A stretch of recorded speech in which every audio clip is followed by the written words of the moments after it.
Welcome, ladies and gentlemen, to today's tutorial. Today we want to look at one of the special types of connective tissues, being the cartilage.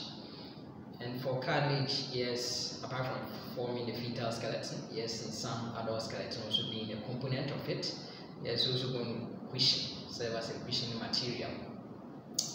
Now, but remember, one important thing that makes cartilages special type is that they are avascular. Now, if they are avascular, then there should be a means of providing this kind of nourishment to it. So it's either by way of a pericondrum, which we look at, or by way of synovial fluid, which we look at. Now, but let us remember that there are three kinds of cartilages. Okay, there are three kinds of cartilages, and they are the hyaline, elastic, and the fibrocartilage. Now, these cartilages are going to have three cell types only, and they are going to produce from mesenchymal cells of the embryonic connective tissue. So these three cell types are chondroblasts,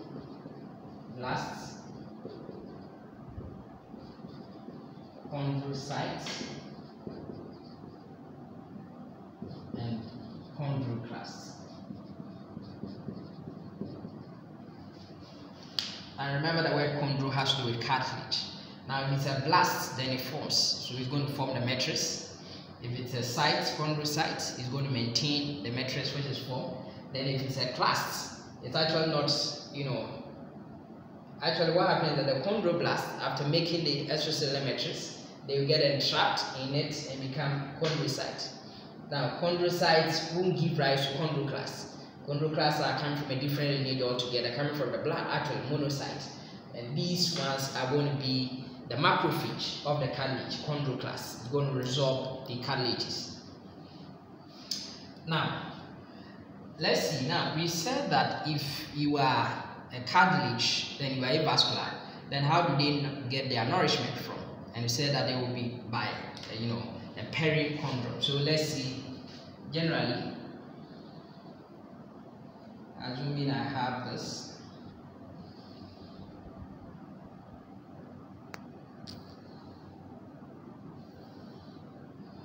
so there's the cartilage area.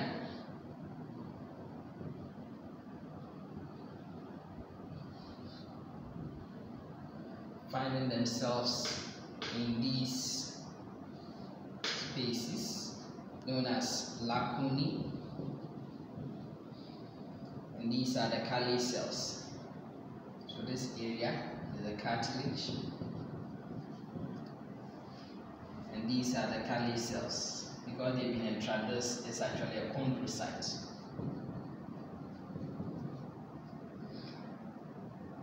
And then there's a pericondrum. Now the pericondrum, this is a pericondrum.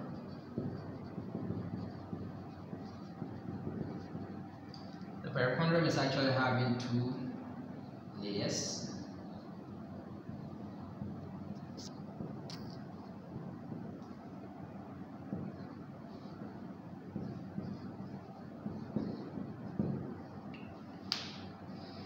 And we have a similar structure here. Now the pericondrum is having an outer fibrous layer, and this outer fibrous layer is actually going to have some cells, going to be these fibrocytes, and then it will be there. Then we are going to have this inner cellular layer, or the inner chondrogenic layer, and this will have, in addition to the fibroblasts and fibrocytes, we are also going to have these there's going to be these mesenchymal cells which will get differentiated during growth of the cartilage. Growth is a positional growth of the cartilage.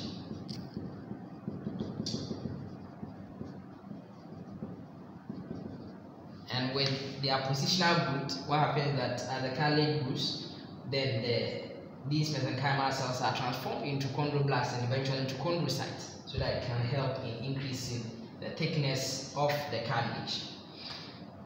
And having thought of appositional root, there's another type of root known as interstitial root.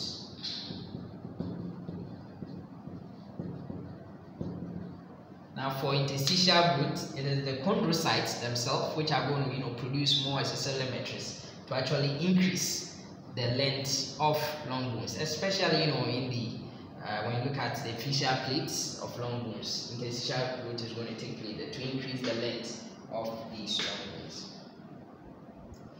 Now, so that is what happens. But in mature or adult, cartilage, what happens is that you don't find the inner cellular layer because they've been used in appositional root. You find only the fibrous layer.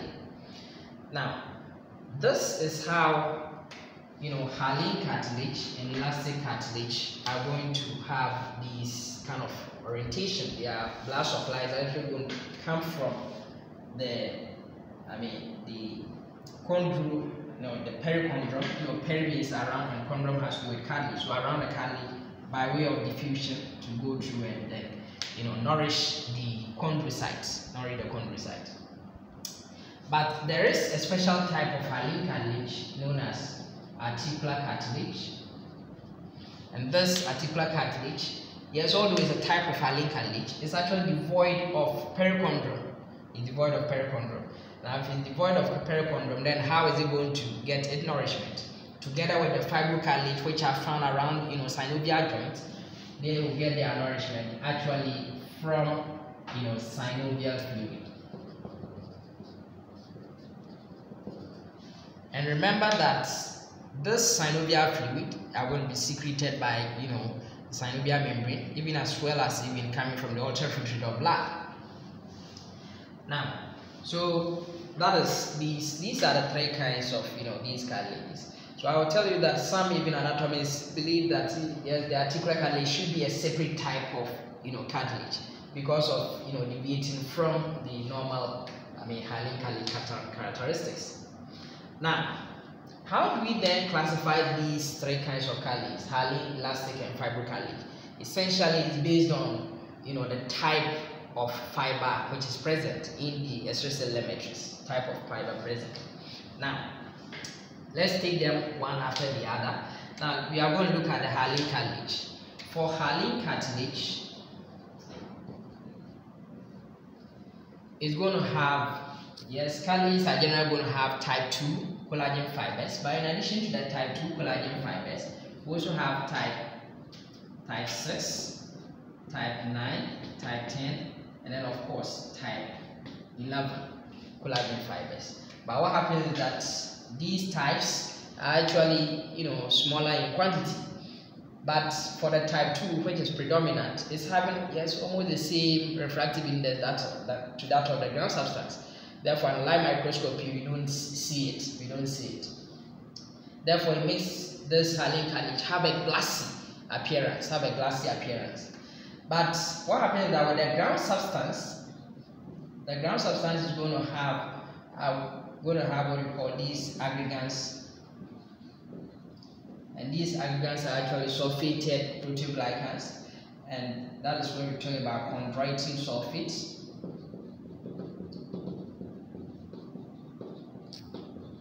In addition to that, even keratin sulfate. Now, these represent the ground substance. Now, the newly synthesized ground substance, by the chondroblasts entraps the chondroblasts, and therefore the chondroblasts become chondrocytes. Now, the newly synthesized ground substance is actually rich in these aggregates, and therefore make this area very highly basophilic.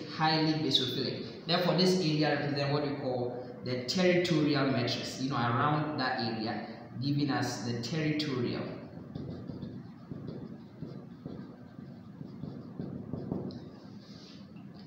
Now, the old synthesized ground substance, which is found in between lacunae, is actually known as interterritorial matrix. interterritorial, so in between where you have the territorial matrices, interterritorial matrix. So that is what we find with the hyaline cartilage. Now hyaline cartilage, yes, you are going to find it at the tip of the nose, even the nasal septum. Yes, you are going to find them in the articular disc. You are going to find it there. Yes, in the connecting the ribs to the sternum by way of costal cartilages, you are going to find them there. In the trachea, the bronchi, you're going to find them there. But you're also going to find it in majority of the larynx, with few part contributed by elastic cartilage, which we will look at. And then more importantly, it forms a majority of the fetal skeleton. But one thing that we find is that these cells, which are sitting in the lacunae, undergo mitosis during interstitial growth. So when they undergo mitosis, we get, one cell will give rise to another cell, maybe another cell, forming these group of cells known as isogenous groups. Now these isogenous groups can also be called nest cells. So nest cells, once you are finding nest cells, then it is actually most likely coming from hyaline cartilage.